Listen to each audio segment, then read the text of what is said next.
मसीहत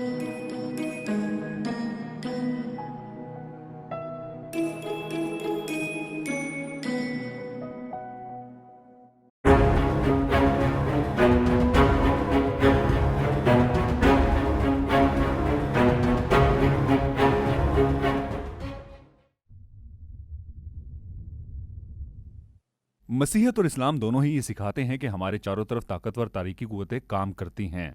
अगर कोई इन तारीकी कुव्वतों से वाज़ेह तौर पर मुतासिर हो रहा है तो हम खुदा के बारे में वो जो कुछ बताते हैं इस पर कैसे एतमाद कर सकते हैं?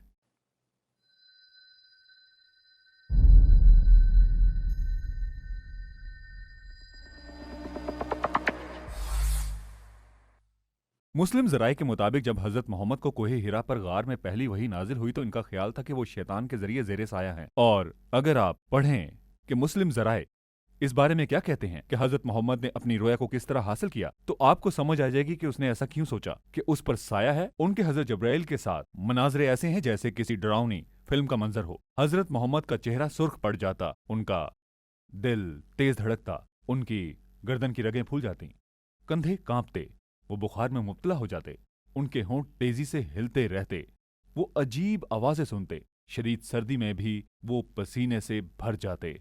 मुस्लिम ज़राए के मुताबिक एक बार जब हज़रत मोहम्मद को यकीन हो गया कि उन पर बदरूहों का असर है तो उन्होंने एक पहाड़ से कूदकर खुदकुशी करने की कोशिश की। मुस्लिम ज़राए के मुताबिक हज़रत मोहम्मद ने अपने पैरोकारों को रोया बख्शी जो मुशरिकीन बदनामे ज़बाना शैतानी आयात को फ़रोग देती हैं। थोड़ी देर के बाद वो वापस आए और कहा कि शैतान ने उन्हें वर्गलाया जिसकी वजह से उन्होंने वो आयात कहीं। बज़ाहिर हज़रत मोहम्मद अल्लाह की तरफ से इल्हाम और शैतान से मुतासर होने वाले इन्हिराफ के दरमियान फ़र्क नहीं पा सकते। मुस्लिम ज़राए के मुताबिक हज़रत मोहम्मद काले जादू के ज़ेर असर थे जिसने उन्हें फरेबी हालात और झूठे अकायद फराहम किए।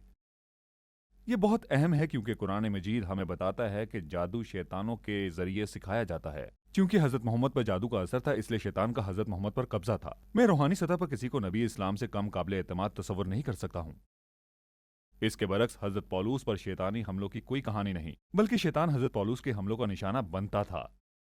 हज़रत पौलूस शैतान को बाहर निकालते थे। हज़रत पौलूस बदरूहों को निकालने की अपनी सलाहियतों के लिए इस कदर मशहूर थे कि दूसरे लोगों ने यह कहकर बदरूहों को निकालने की कोशिश की कि मैं तुम्हें जनाब मसीह के नाम से बाहर निकालता हूं, जिसकी हज़रत पौलूस ने मुनादी की, लेकिन इसमें उन्हें कामयाबी नहीं मिलती क्योंकि दरअसल पहले आपको जनाब मसीह को जानना होगा ताकि इस किस्म का रूहानी इख्तियार हासिल हो।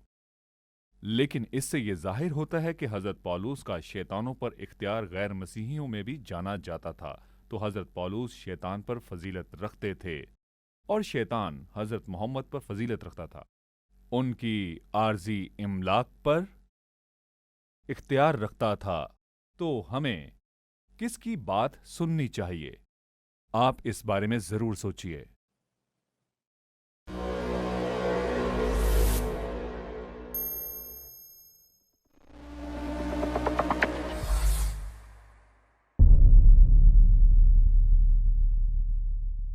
सबको सलाम। वीडियो देखने का शुक्रिया। अगर आप ब्राउज करते हुए इस वीडियो तक पहुंच गए हैं तो मैं आपको बताना चाहता हूं कि इस सीरीज में हज़रत पौलूस और हज़रत मोहम्मद का मुआजना किया गया है।